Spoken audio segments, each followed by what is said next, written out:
Hello, everybody, and welcome to the Red Circle Summit. This interview is going to be mine. So we're going to flip the script here a little bit, and the lovely Katie Gridley is going to be interviewing me. Yay! Thank you so much for doing this. Oh, I'm so excited, and you know I'm a massive fan, so this is an honor. No, I'm a massive fan. So I asked Katie to do this because I'm a massive fan of Katie. And I really wanted her involved in the summit. So this is my secret way of getting her involved. But also because I know that Katie will not hold back. She will ask questions and she'll hold me to it. So I want you guys to know that I'm not picking somebody who's going to softball me through this at all. And also, we just have a really good time when we chat. So this is also a little selfish because it was just good screen time with Katie. Yay! Very exciting. So I'm going to take it away. Fantastic. Well, welcome to your summit, Stasha. This is very exciting. And I've had the absolute honor and privilege of having a little sneak preview of one of your other interviews. So I know how exciting all these interviews are. I know how much amazing knowledge is going to be brought forward and major taboo breaking. So I feel really honoured to be a part of it and interviewing the star of the show, which is you. Let's kick off with some questions. So I guess this is something you've probably been asked many, many times in your career in this area so far, but what do you think of when you hear the word taboo? Oh yeah. So first question I'm asking every person who's on a summit. So I think that's appropriate that you did that. I love it. So yeah, when I think of taboo, I actually get really fired up. Like this is my fight in life now. So now when I think of anything taboo, I'm like, how do we fuck it up? Yeah. So to me, it's really a charging, and almost exciting. Like I love it when somebody tells me about their taboo because I'm like, great, how can we destroy it? How do we change it? How do we just bust out that taboo? So all of those things like shame and embarrassment and things that we don't talk about, like all of those things no longer are my reaction. Now my reaction is really like, let's do this. And can I ask you, how would you describe a taboo in your world? Because there's a really broad definition. There are so many things that are considered taboos, and there is a real movement coming forward to break down the feelings of shame and embarrassment about things. So, what sorts of things have you experienced that are taboo? Oh man, so much. In working with clients, a lot of the taboos that come up are things like pain. So one of the things that comes up a lot for women, especially because, we attract our people, and I have endometriosis and horrific pain and really bad PMS. So that's the majority of women that come to me. We're not believed. When we're explaining the pain that we're in, when we're saying things like, I know you just gave me a narcotic, but it's not doing anything. Like it's not helping the pain, or I can't stand, I physically cannot stand up. People don't believe you. They're just like, you're just being a drama queen. And sometimes I feel like I still do this. Like, I feel like I have to justify it a little bit. Like I was a dancer for 20 years of my life. I lost toes. I danced in point shoes. My feet shrunk an entire shoe size because of point shoes. Right. Like, that was painful. I danced on toes in point shoes to perform for shows over and over and over again. I know what pain is. I have arthritis in both of my knees from doing dance and from other things. But I have had injuries. I've had real injuries, and I know what pain is. And when I would tell people that my cramps were worse than any of that, I would rather dance on point in a freaking tiny tutu and leotard in front of the entire world on broken toes than have my period. And they would just be like, really though? Oh gosh. But it is. Yeah. I believe you, but it's just it's fucked up. Yeah. Yeah, and that's the thing. Like a lot of the girls that come to me, and myself included, just no one believed us. So Yeah. that taboo of just being heard and honored Mm. and understood and believed. There's Yeah. just no other way to say it. Believed is it's insane, and it feels Yeah. so liberating when someone's like, yes, I totally believe you. I totally understand. I can see, like, even if you don't have that bad of cramps, but you have a little bit, you're like, oh, yeah, I could see how if this was worse, I couldn't stand up. Yes. Yeah. So, like, having that empathy, really. So Yeah. that's a big one. And body issues Mm. for women just in general are a huge thing. So, having period bloat and feeling fat, or I feel like Yep. a whale. That's me right now. That was me like 3 days ago. So, Yeah. I get all of that, and I get how that feels, and feeling like, being a dancer, and going Yeah. through a couple of days of premenstrual bloating and pain was, oh my God, what if I have measurements today? What if I have to have a costume Wow. fitting today? So Yeah.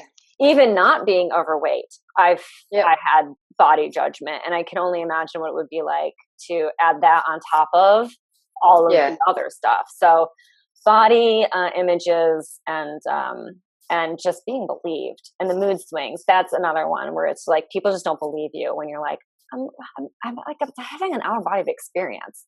Like I feel insane, but there's like Yeah. the part of me inside that's like, this is not you. You don't really Yeah. want to murder anybody, but you really want to murder everybody right now.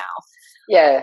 So like just having other people to empathize with that and knowing that you're not Mm. alone is a huge one. Yes. And so when I think about what I know of your life story, it's like you've had so many different careers and experiences jammed into pretty short space of time, if I think about it. Yes. Dancing, chef, like crazy career contrasts too. And I know how much you put your heart and soul into your work now, and I can imagine it would have been the same across your other kind of careers. So why, I have a little bit of insight into why menstruation, but I guess you could have picked a lot of different things to kind of create a career and a path out of. So why menstruation? Why breaking the taboo of menstruation? Why is that your mission? Okay. So yes, I have done a lot of really awesome shit in my life, and it was cool. And I think in a way it showed me what I didn't want to do. So Mm. I definitely, like, I love to cook, and I had a restaurant, and then I hated cooking. So I was like, okay, this is clearly not the career for me. Like, I don't want to, Yeah. I love cooking, but now when I come home, I don't want to cook. So that, like, I don't want to suffer. I want to cook. I want to eat the beautiful food that I love. So like, I knew that wasn't Yeah. a career, and I still do it. And I still have the pop-up restaurant from time to time, and I throw an excellent dinner party. But like, that should be, what I do with it. Like, I knew that wasn't my career. So, and I feel like a lot of that was very similar. Like a lot of things that I did were, these were awesome, and I was really good at it, and I had a lot of fun doing it, but then I didn't want to do that anymore. Yes. The thing around menstruation was, honestly, I was working as a hormonal balance coach. So I was kind of doing it, but I wasn't really embracing the whole taboo and really doing what I am now. Yeah.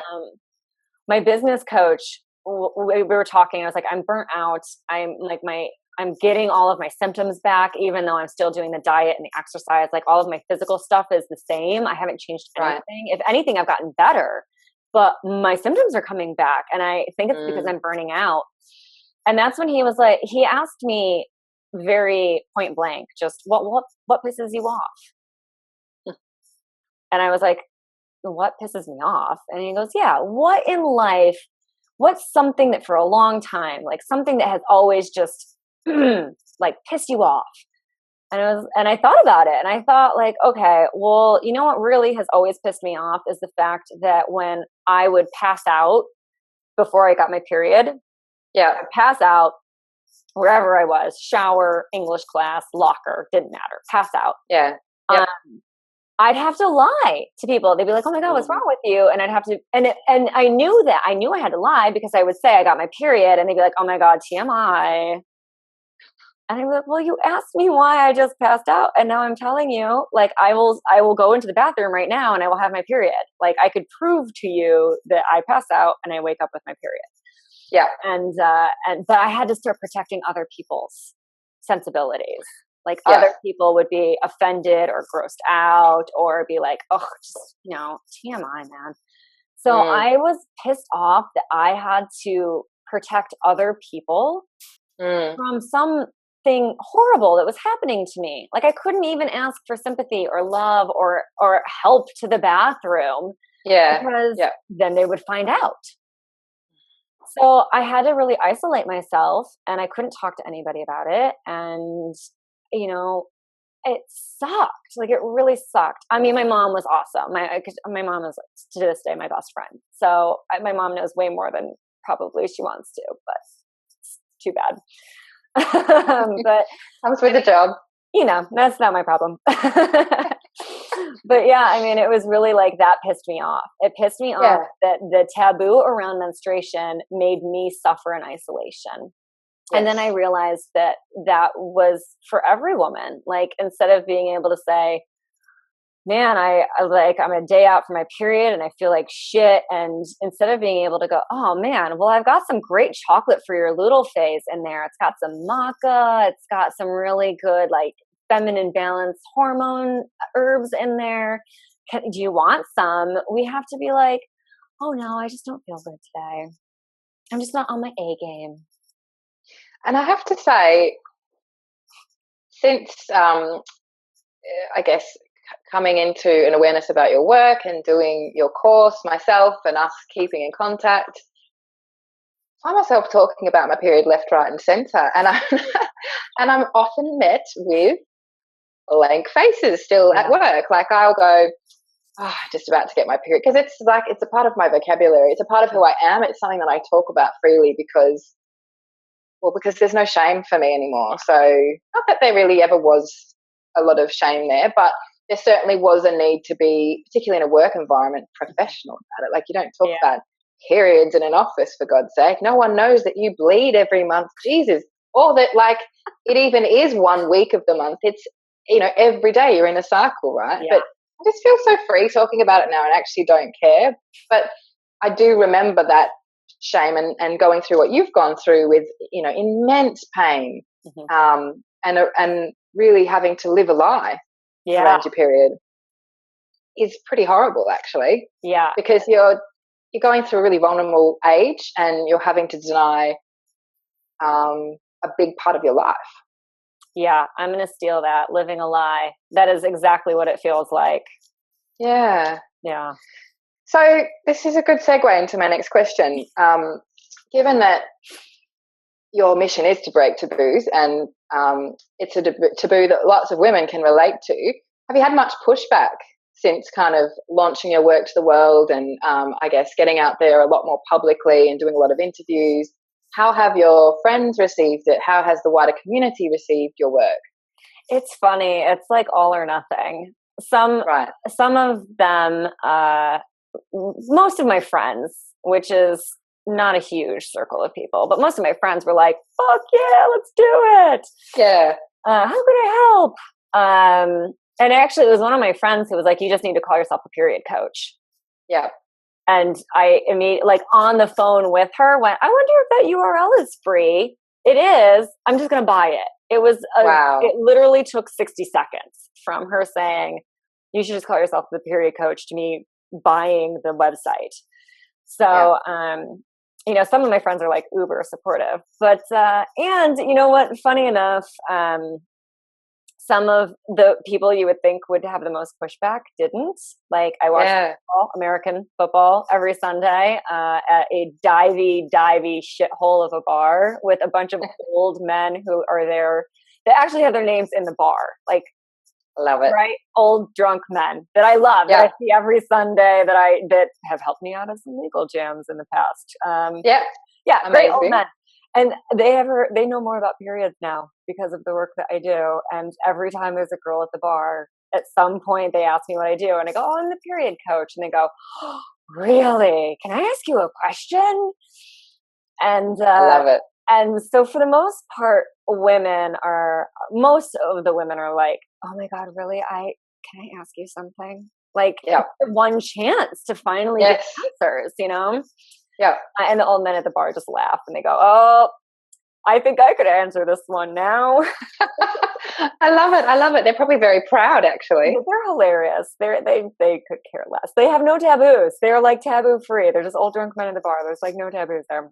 That's very cool. But I do get pushback from people in really strange places. Like, right. I do have women who will attack me on the internet for talking about things that are not supposed to be talked about. Right. And that's what they say. They're like, this isn't polite. This isn't what we're supposed to be talking about. This is really obscene. Wow. Yeah, I get called a lot of names. I have a Twitter boyfriend now. Because this guy on Twitter goes, I read your bio. You're disgusting. No, you're gross. Wow. Stop talking to me. And I went, well, I was going to stop talking to you, but now we're best friends. So now every time he says anything, I turn it into something. So, yeah. You know, like he'll say something negative about whatever, and I'll be like, oh my God, I'm so glad you agree with me. We should be talking about menstruation in the public eye or whatever. Yeah, so you're using the opportunity, right? And I love that. Yeah, but I have discovered that really the way to handle, there's two different kinds of pushback. There's the people who really need your help, and they're just terrified to get it, or they don't want to know what the answer is because they already know what the answer is. Right. And they're the ones that you just kind of have to be like, okay, well, call me when you're ready. And it's totally okay. And I don't take offense to it. And then there's the people who are like my new Twitter boyfriend, who are just like internet trolls. And in that case, they're my best friend. And I am just super, super, super nice to them. And it's, you know, everyone who knows me is like, oh my God. If you could hear that in the tone of voice that she's actually saying with you might be a little bit more offended. Yeah. But yeah, it's killing with kindness. And that really is kind of the end of the day, the only thing you can do. So absolutely. Don't take it personally. No, and you're better than their bullshit, right? Yeah. Oh yeah. I mean, a dude on Twitter being like, you're gross. Yeah. Like I didn't see that coming. So yeah. And sorry, are we 15 in high school? Like really? I mean, 15 in high school back in the 80s. He might be 15 in high school still. Maybe he is. Maybe he's learning an awful lot. And maybe when he gets into his 20s, he'll be well versed. Yes, absolutely. Who knows? Excuse me. Not my problem. Absolutely not. I do have one question. You talked about, you know, pushback from women who often need your work the most. And I had a question about, so what is that thing? Is it about knowing that they need to make significant change in their life and the prospect of that being quite scary? What is it about those women who what are they terrified of? A few things. One of them, I feel like the most common one is that I'm going to tell them that they have to stop eating crap. Right. And they know that that's going to be something that I say, and they don't want to, and they're really resistant to it for whatever reason. Yeah. And that's fine. And I get that. And that's when I'm like, just call me when you're ready. Like at some point, the misery will outweigh the pleasure of processed crappy food. Yeah. And eventually they come to find out that when you don't eat processed crappy food, everything else tastes way better. Yes. They're like, oh my God, I should have done that years ago. I regret taking so long to get to that point. So, but you can't rush it. No. The other thing is that with anything hormone related, menstruation, PMS, low thyroid, any of those things, there's an energetic amount of healing that needs to be done. So it could be that there's trauma work that needs to be done, and that might they just might not be ready to do the trauma healing work. Yeah. Right.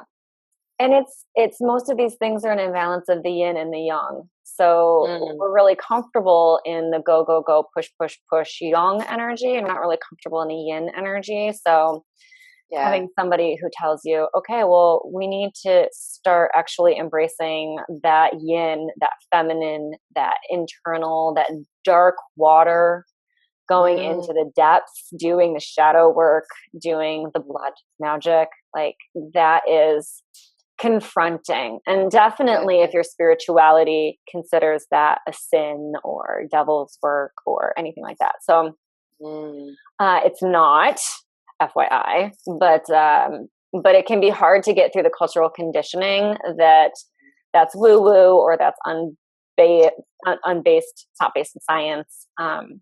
And I can actually point to some scientific studies that don't say, you know, like you got to go do blood magic in order to heal this. But I can tell you, like, if your stress response is a reaction from this, then it's going to make hormones do that. So if you don't do this work and get into that trauma and that stress response, no amount of fixing your food is going to make a difference.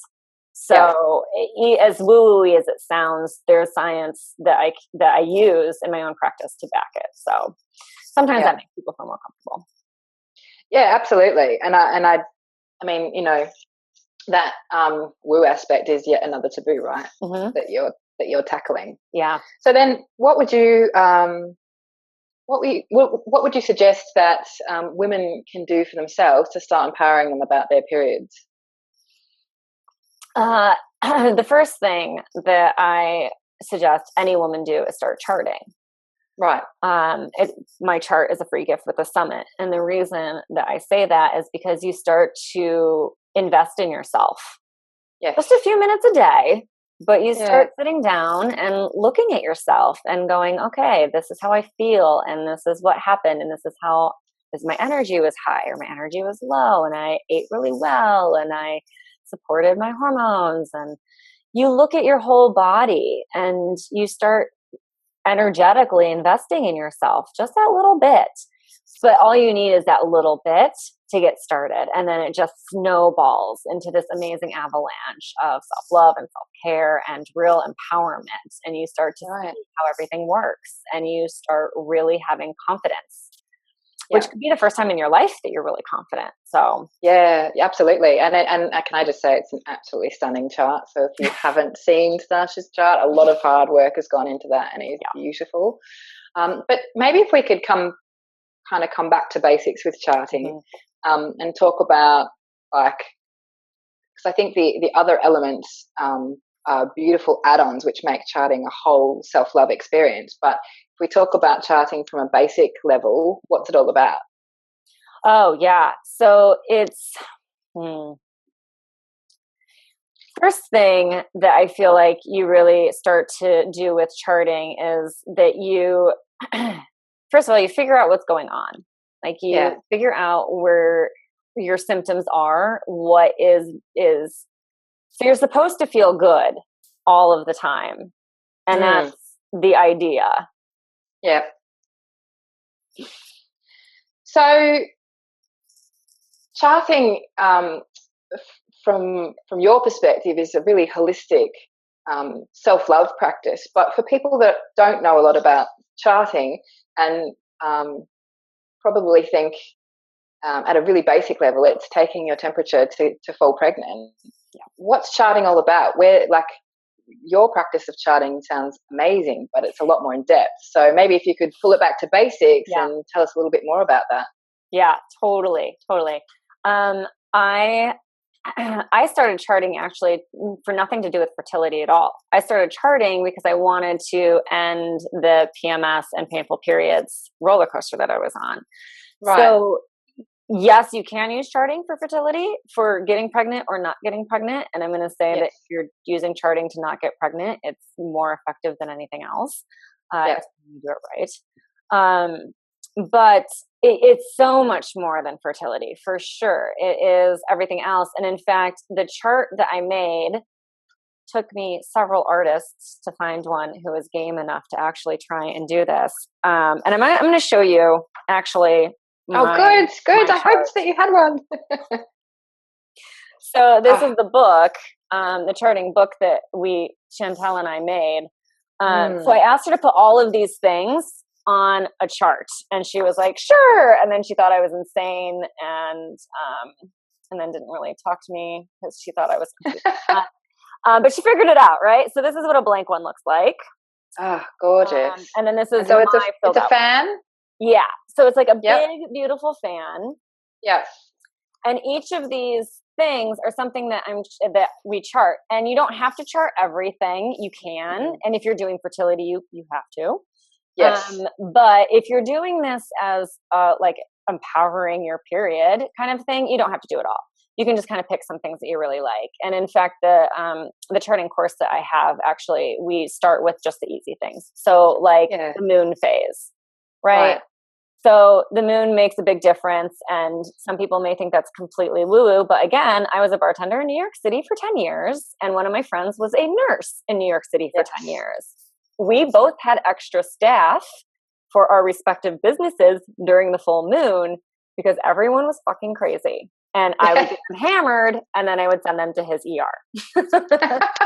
Not really, but that's kind of a little bit, right? So, yeah. I made sure there was extra door guys and extra bar backs at my bar when it was a full moon, and he made sure there was extra nurses on his ER floor during the full moon. So we know that the moon does actually affect human behavior because no one in New York City is paying for extra staff if they don't have to. And I've heard innumerable medical professionals who are anti-woo. Yeah. They acknowledge that it happens. They just can't explain what happens. Right, exactly. So we have the moon phases on there, and they're there so that you can see how your energy connects to the phases of the moon and also to your cycle. So then the flames are our energy. So this is, like, this is my high, super rock star energy. This is my, like, I'm not 100%, but I'm efficient in getting shit done energy.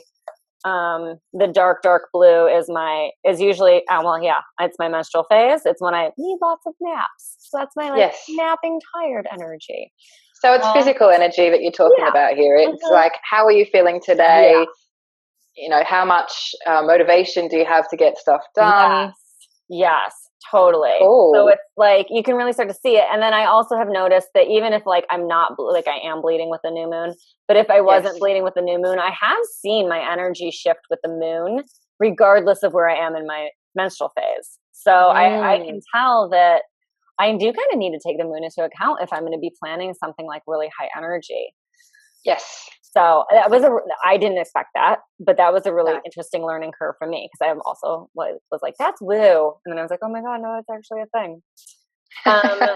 We have charting our cervical fluid. This is really helpful for women. So it's not just your bleed, but your cervical fluid actually tells you where you are in your cycle because it changes for every single woman when you ovulate. And every single woman has the same ovulation fluid. It's this raw egg white texture, like clear, stretchy. And it's the same for every woman because it's full of little tiny mini tunnels for sperm to go through. They're like little sperm superhighways so that you can get the sperm through the very harrowing trip of the vaginal canal, which is to kill them off, and into the womb to the egg. Yeah. It's actually there to help you get pregnant, which is why it's the same for every woman. Yes. The other cervical fluids that you have can be different from woman to woman. So where your, like, bio-individual thing comes to play. That's really interesting. Yeah, it is. It's cool. And it's cool because you got to know you. And then, if you do end up having a bacterial infection or a yeast infection, because you know what your fluids are. Normal. Yeah. So I had a bacterial infection not too long ago, and I knew because my cervical fluid was so different from normal. And I was like, I never have this much cervical fluid during this time cycle. And it didn't even get bad. I was like, I must have a bacterial infection. Oh, and it just nipped it in the butt immediately. Yes. Done. So it was like, I didn't have to go through the antibiotics and all the crap that you have to go through when you only realize it well after the fact, and it's like infiltrate your whole system. So and I love this because it's kind of connecting with your body, connecting with your vagina. Like, it's more than just a sexual organ, right? And it's a diagnostic tool. Absolutely, but it's also breaking the taboo in a really accessible way. Yeah. It's not like people have to go and do something really invasive. It's just connecting with what's going on. What's your baseline?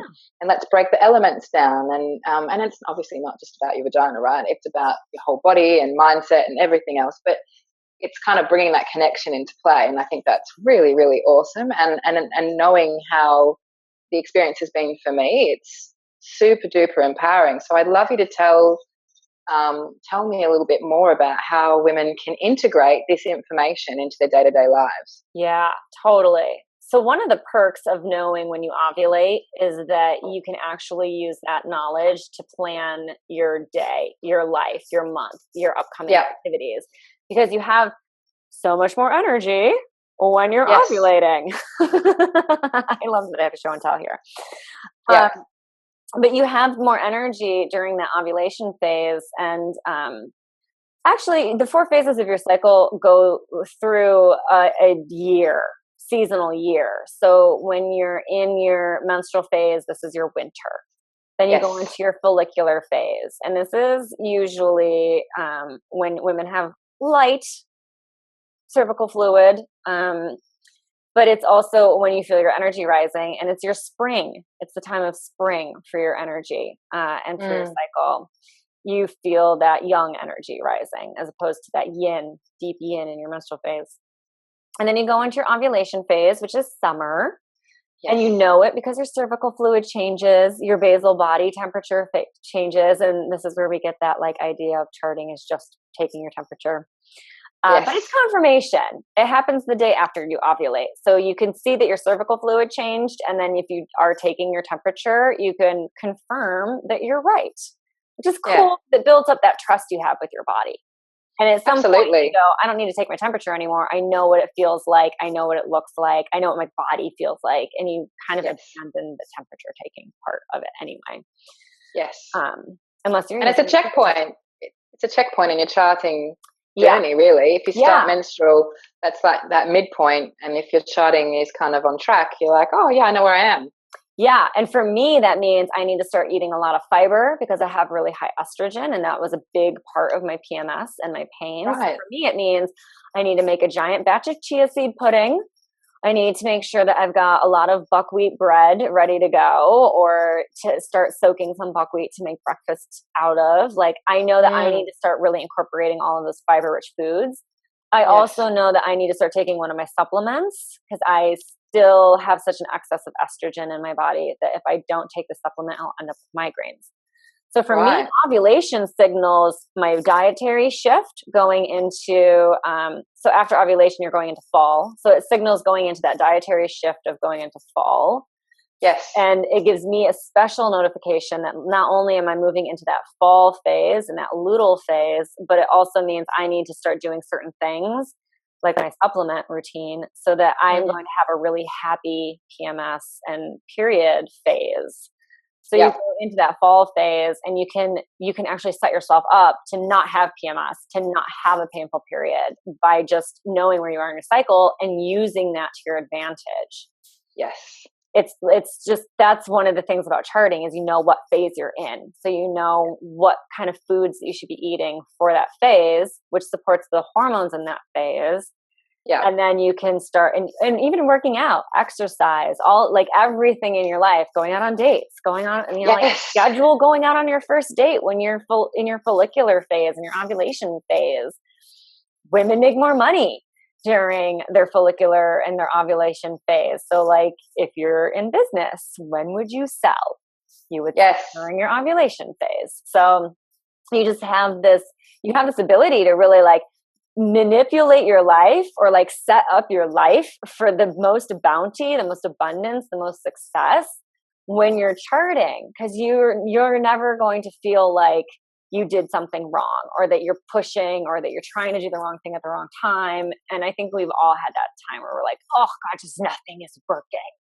And you don't know why. And you feel like a failure, but you're not.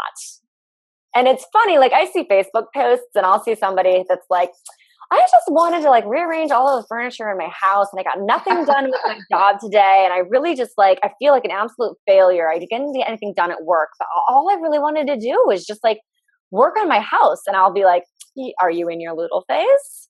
Like, what does that mean? And I say, well, it means, are you about a week before your period? And they say, yes. And I go, yeah, you're not, that's exactly what you're supposed to be doing.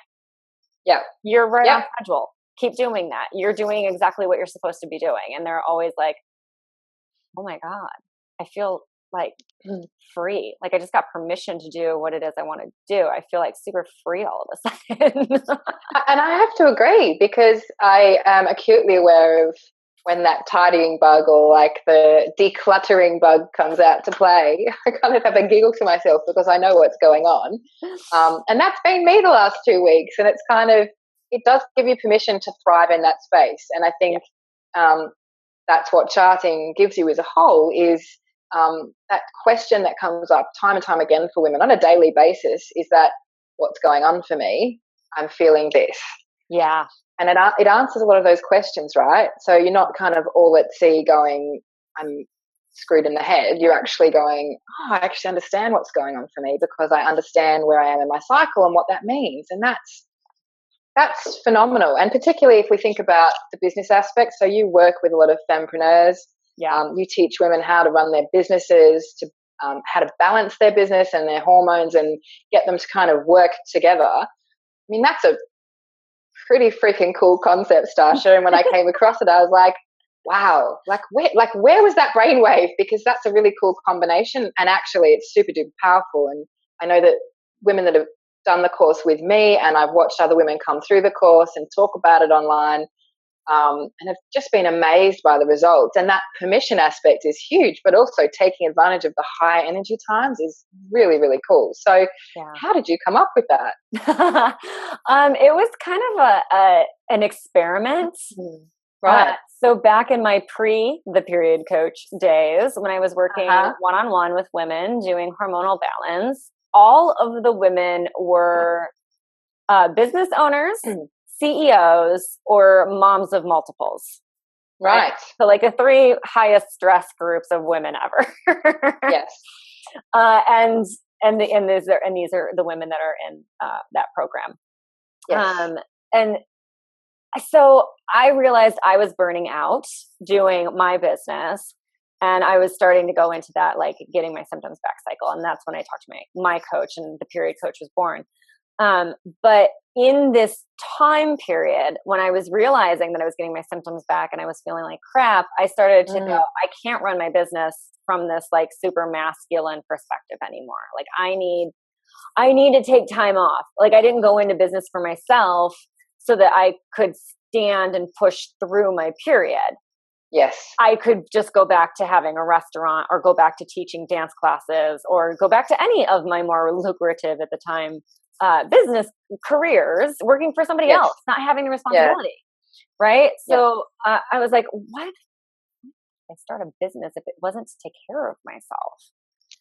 So I stopped doing it, and I started actually talking to my clients and just being like very open and honest and saying, like, if for whatever reason your session falls on one of these days, we'll just reschedule. And I will absolutely honor every single thing. Like nothing changed. And everyone was like, yeah, that's totally fine. Can I do that? And I was like, yes, awesome. You can. If your call with me falls on a day when you're like having really bad PMS or really bad cramps, you can cancel. No harm, no foul. You can call me 10 minutes before. So it would be cool if you woke up and was like, I got my period. I feel like shit, I'm not coming. But yes, let's make this a deal. So then we started talking about the bigger picture. Like, okay, well, if we're going to do this where we're taking this downtime for ourselves, how do we still get everything done? And so I started doing research on how our hormones affect our brain. Right. And I found out that your hormones actually do change the way your brain works. Yes. So, for example, the more estrogen you have in your body, the higher your verbal skills. Wow. Okay, cool. So how can I use that for my business? Well, I know that during my cycle, my estrogen goes up and down and up and down. So there's like this little wave that happens every month. So if my estrogen is rising during my follicular phase and my ovulatory phase, I should probably schedule all of my interviews, at least the ones that I can. I should schedule my writing, like batch my blog posts. I don't do blog posts, but for people who do blog posts, I should schedule all of my writing activities, like all of those verbal things that I need to be doing. And I should just push them all into these like 2 weeks and just knock them all out when I'm really, really good at it.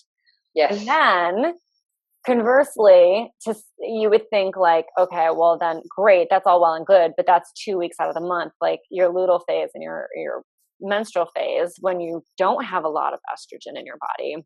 Yeah. What on earth are you doing for your business? Well, it turns out that those two phases also have their areas of excellence. So for instance, your menstrual phase, this is probably the one people think is the least productive for business, which is why I like using it for the example so much, because I think it's the most juicy time for working on your business. It turns out that your menstrual phase, when all of these hormones go down and just kick back and relax, it opens up the communications. So you have your left brain, your right brain, and your gut, right? Your gut has as many brain cells as a cat. I think it's a cat. Wow. Yeah. Your gut has a bunch of brain cells in it, and your gut, there's actual science behind this, and there's one of our other speakers who's talking about this anyway, but your gut has a brain of its own, and it communicates with your nervous system. So you actually are getting information from your gut. So that like gut instinct, there's a reason for that phrase, even though they probably know that at the time. So you have like these three different brains, right? Your left brain's really good at certain things, your right brain's really good at certain things, your gut's really good at certain things. But during your menstrual phase, all of them are talking the most. So they've seen that the synapses between your left hemisphere and your right hemisphere are actually firing the most during the menstrual phase. Wow. Well, that means your logic and your creativity are peak chatting. So why wouldn't you use that time to look at your business and go and ask those like really big why questions? Why am I doing this? Why am I doing that? Should I be doing this? Like, why am I doing it? And if that why doesn't resonate with you, don't do it anymore. Let it go. You're literally at that time of the month where you're releasing and you're detoxing and you're shedding and you're getting rid of stuff. So get rid of it. Like, let it go. Release. Let it go. And that's the perfect time to really look at your business and go, am I using all of my time to the best of my advantage? Am I on my life vision? Is that in total alignment with my business vision? Are both of these things working together? Is this new concept that I want to do really in alignment with those things? Or is it like a bonus?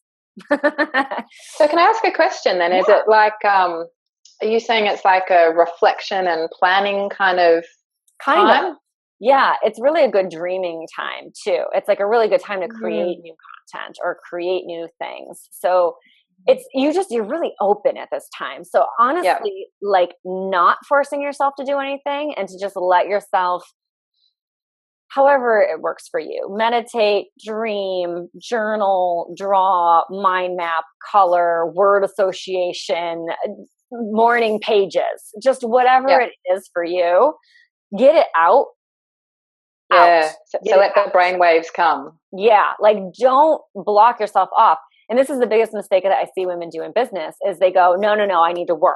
I'm supposed to write my blog post today. I'm supposed to work on this charting thing here. I'm supposed to this is my business, obviously. I need to work on my charting class now, and I need to do this. And you get into this like thing, but you're missing the most creative time. And not just creative where you're like, oh, well, I'll come up with this really great idea, but then it'll just not happen. Because that logic part of your brain is just as on fire. So you come up with these really actually good ideas, and you can logically go through it and go, okay, is this a good idea? Should this be a standalone course? Should this be a bonus for a course? Should this be something I give to my best friend to do? Like, would this be an amazing course for her to do? Like, who cares? Like use it and use it for you and use it for the best way you possibly can. But your logic is there and your gut is there. Like your gut's going to tell you if it's a good idea. Yes. Your gut's going to tell you if it's for you or not. So it's actually really powerful time. As you said, it's, you get to access that creativity. And if you use it in the right way, you can bring strategy and logic into it and actually do some really powerful planning and not worry about the connecting externally. It's connecting internally, but using it to really create powerful content for your business. So when you come out of that phase, you can move back into kind of developing it to get out there. Right. Yeah. And then I have this ridiculous, I call it WWHD, or what would Hermione do, to remember that, because Hermione is the smartest of all of the women. But it's what, why, how, and do is what it stands for. And those are the 4 phases of your cycle. So when I teach the phases of the cycle, I actually start with your Loodle phase, because it's your what phase. And we talk about what's going on, what's annoying you, what's pissing you off, what's working, what's not working. We answer the what questions. But you don't judge yourself. And this is your PMS phase. You don't judge yourself. You don't go, well, so-and-so's annoying me. My partner can't get his dirty socks into the hamper, and that's really annoying me, and I want to murder him with a rusty spoon. I'm sure none of us can relate to that. No, not at all. You don't judge yourself for feeling like murdering somebody with a rusty spoon. You just go, okay, that's what's happening. What? I am feeling like this, and I'm every month I feel like this. And then you go into your why phase, and this is when you hit your menstrual phase, and you answer that why question. So it's great for your business. It's also great for your relationships. Like, why are you so annoyed? And since you're not in that same hormonal phase, and your brain is working differently now, you can actually go, well, because I'm not my partner's mom.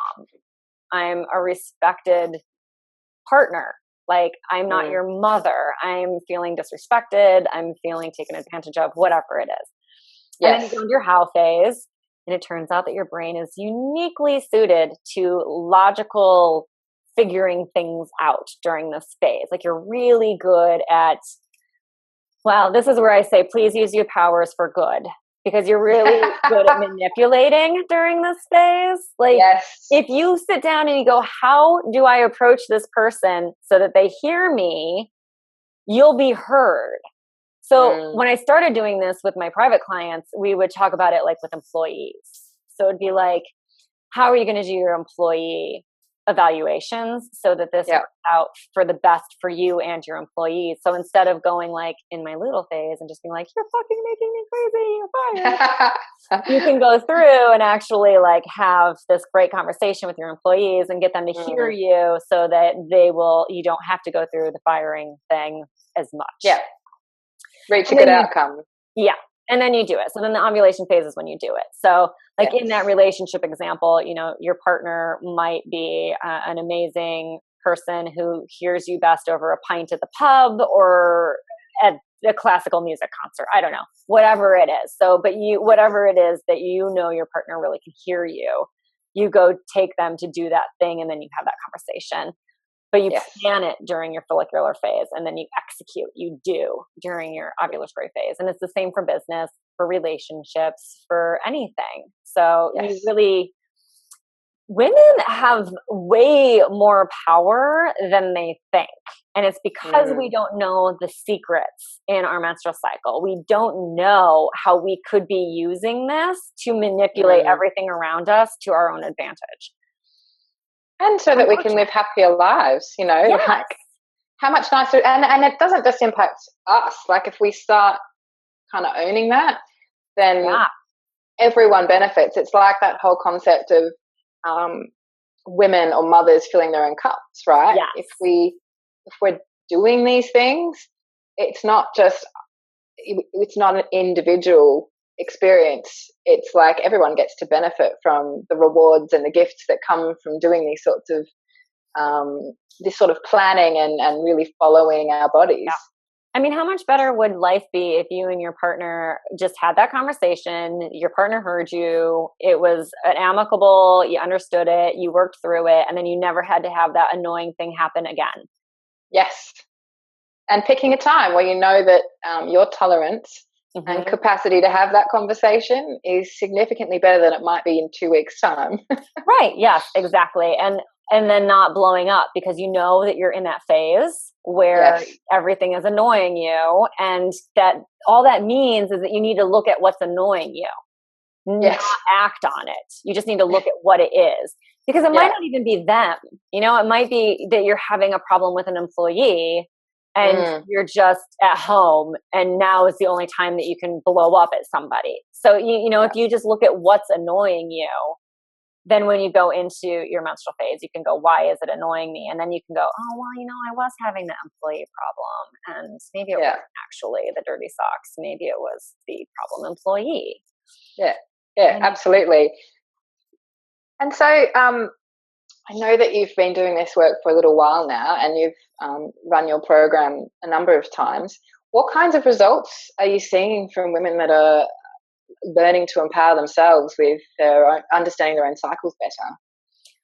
Okay, so first things is the hormonal balance has been making the women in the program just happier women. So a lot of the women that it's funny, every time I do this course, there seems to be like a theme. So one time it was depression. Like everyone seemed to have depression as one of the symptoms. And how amazing was it to finish that course and then have everyone go, I don't feel that depression or that anxiety anymore. Like I feel good all month long. So that was just freaking magic. On my arms are tingling right now. Yeah, absolutely. I mean, that's huge. That's absolutely huge. Yeah. So just knowing that there's women out there that feel like there's life and can see the magic in their periods now, and they're not going, oh my God, I'm going to go into this depressive tailspin. To quote somebody, not to name names, but to quote. So there's that. But then, as far as the business is concerned, there's more spaciousness. Is one of the things I think almost everyone ends up saying is they go, there's more time. Like I see now how much more time I have. Like it's hard to explain the shift in time perspective that this creates, but you stop feeling pressure. I would agree with that. Yeah, right? Like you stop feeling like you have to get all of this stuff done every single day, and you start going, oh yeah, no, that's perfect for next week. I'm going to do that next week. Or like, I really want to watch 10 episodes of CSI, so I'm going to let those just sit there until I hit those couple days before my period, and then I'm going to binge watch, murder shows on TV. Yeah. But they're there. I know that they'll be there, and I can have my binge. There's a time for that. Yeah, and it gives you this sense of time. So it's not like, oh my God, I have to catch up on all of these things, and I have to get all of this done. And you get this really big spaciousness. And women, by and large, say things like, I'm getting more done in less time. I think it flips your planning on its head, and rather than, like you talked about early on in our conversation, rather than having that yang push and kind of feeling like kind of creating this pressure cooker of everything needs to be done all of the time, you kind of start to go, oh, well, there are optimal times to do particular things in my business, so I'm going to segment my planning into my cycle, kind of phases of my cycle, and that's really liberating. Yeah, and by changing that perception and changing that way of planning and connecting with your body and giving yourself permission, it kind of just opens up this whole new world. Yeah, absolutely. It's amazing how much more time, like one of the things everyone says is they don't have time for self-care, or they don't have time to spend with their families, or these are the things that we want when we make it. And then going through this program, you go, no, I need to do this right now. And suddenly you're getting more done in your business in less time, and you're having a life. So your cup is full, and it starts to run over, and it keeps you on track. So I think,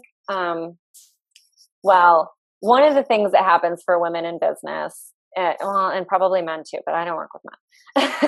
So one of the things that happens with women in business is that we have a lot of ideas. We're very creative people, and we don't have an outlet for that creativity. And we do see our business as an outlet for that creativity. Yes. So we start creating a lot of stuff for our business, and a lot of it is a waste of time. Yes.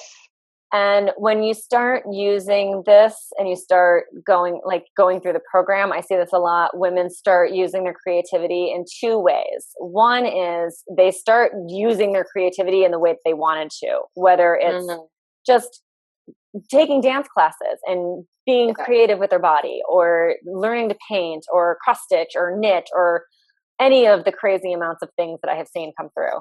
They start using their creativity in a way that just makes them feel good. That's like their meditation in a way, just using that creative juices. So that takes away from using your creativity in your business to your own detriment. And the second thing is that when you're connecting every month with your menstrual phase and you're looking at all of the stuff in your business and what really is working and what's really part of your business, you get rid of the stuff that's not really a course, and you don't go, I need to turn this into a 6-month course. You go, yeah, that's a really good idea. I like that, but that's not really on brand for me. Yeah. So I love teaching my fermentation course, my fermentation workshop. Now, this isn't necessarily on brand for me, but gut health is really important to heavy hormones. Yes. So I do the fermentation workshop occasionally, and I give a couple of the videos from that workshop in YBYF. Or the next time I launch YBYF, I'm actually going to give the next time I do that fermentation workshop as a bonus for my business program. I feel like I'm missing out now. I love that. That's awesome. And I think it is it's not strictly on brand, but it does tie into the work that you're doing and hormones and the eating. But I hear you, and I think learning to be discerning by knowing when to trust those ideas and when to really kind of go forth with them is pretty awesome, right? Yeah. And it's not something I'm going to launch when I'm doing it's not what I'm going to launch before YBYF. That doesn't make any sense. That doesn't lead into YBYF. No. That's something I would launch after YBYF for the people who thought that was a cool bonus, but they didn't really want to do the whole program. So now I'm going to launch it as its own, much less expensive program, but just for people who didn't want to do the whole shebang or whatever. Yes.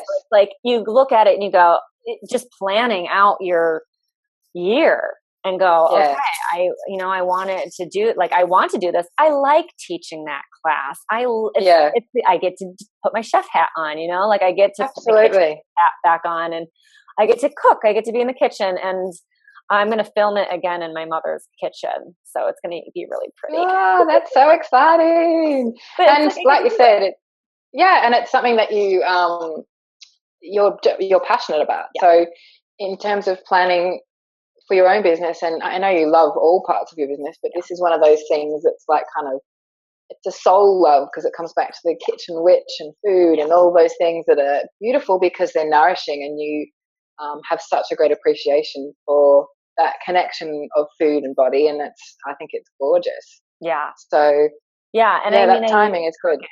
We in YBYF, there's recipes for each phase of your cycle, just using the foods that are really good for their hormones, and that's part of your cycle. Yes. So I've woven in the things that I love into my business, but I sat with it during my period and I said, how can I weave these things that I love into my business? And that's right. And that's where I was like, well, I love teaching business. I'm a community coach for a multi-million-dollar business coach, because I love getting my hands on people's businesses. I can see them, houses and ranches, and I can see businesses like that. But I love bashing the freaking taboo around menstruation. And why wouldn't women run their businesses with their menstruation? Your brain changes, your hormones change, you're really good at certain things at certain times. So why wouldn't I bring these two things that I love doing, that I'm passionate about, into one thing? And then how do I weave in those little things that I love to do into that, so that I'm making this really wonderful, luxurious, juicy course for women? It really is. It's magical, and it's so you. And ultimately, that's what you want. In your own business, you want to be doing all the things that you love, but you want to be serving people and giving them, offering them, and providing them with great value. And you've managed to do that. And I just adore your work. I love what you've done with it. The concept is amazing, and it's really it's gained so much momentum, and I think it's super duper successful. And what is this next round that you're running? Is it like round 4? Yeah. Round 5?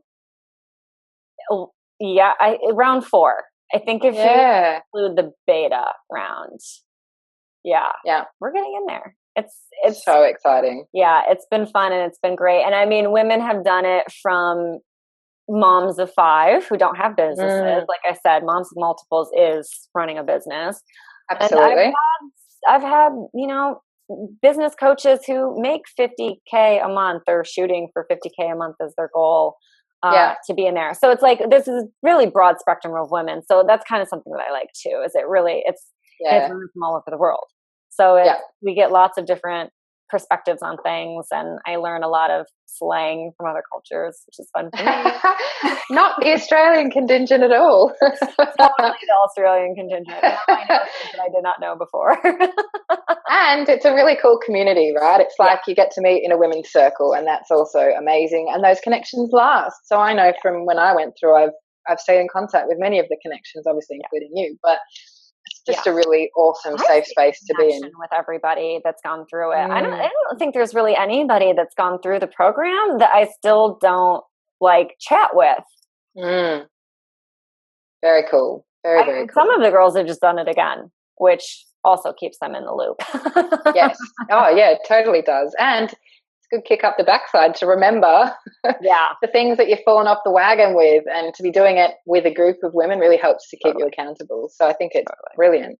Yeah. So I know that you are super duper generous with giving away freebies and putting on webinars. I know you did one today. You are a high energy powerhouse of women doing many things. So as part of this summit, I believe you've been giving away a few gifts on email. What have you been sharing with your subscribers? So far, I've sent out the charting mandala. So the chart. So just a freebie version of it, where you can have a chart and then charting key and what everything means. Right. So which you can use indefinitely. You know, you don't need to buy the book. You can just keep using that indefinitely. And then I sent out a video, the very first virtual red tent that I did. Yes. Which talked about how the taboo even got into place. We're one of the very powerful moments in history when the taboo was brutally enforced and became what it is today. And I sent out one of my favorite things. It's this graphic that is the 4 phases of the cycle. And it has the 4 seasons, the element that goes along with it, your energy, what's going on hormonally, and the foods that support your body in that phase of your cycle. And P.S., if you've gotten that, please print it out, post it on your fridge, and then take a picture and post it in the Facebook group for me, because I love those pictures. Oh, I was about to say, mine's on my fridge. I love those pictures. I screenshot it too, just so you know, if you put that picture in my Facebook group, I'm going to screenshot your post. I love them, and then I go post them on my Facebook page and everything, because I love seeing them. And that's a really cool graphic. I love seeing people's colored in charts and seeing all the different ways people do it. So those are the first 3 things. So you get 1 a day when you sign up for the summit. Yeah. So if people sign up now, will they still get those things, or will? Oh, that's very cool. Yeah. So are there any other sneaky surprises coming that you're prepared to share? There are some sneaky surprises coming for sure. I recorded a video with Sudiksha, who is helping me with the summit, who is from India, and we talked about how the summit even got put together. So I'm sending out that little behind the scenes kind of. That's very cool, and she is gorgeous. So that's she is, and her story about menstrual cycles and her culture is like, the first time I talked to her, I was just like, "What the? Okay, we need to talk." Yeah. So that was really cool. I'm sending that out, and then there's at least 1 more video coming out. Guys. And that one I'm intrigued. So I'm just gonna leave that one. So we have to sign up to find out. Yeah. So you'll see. It'll come. That's very cool. And then I'm absolutely offering a couple of discounts on some things to everyone who's cool. the summit. And everyone who buys this summit, I'm donating 50% of what I make to Days for Girls, which one of their people as part of the summit. So if that video is not up yet, it will be.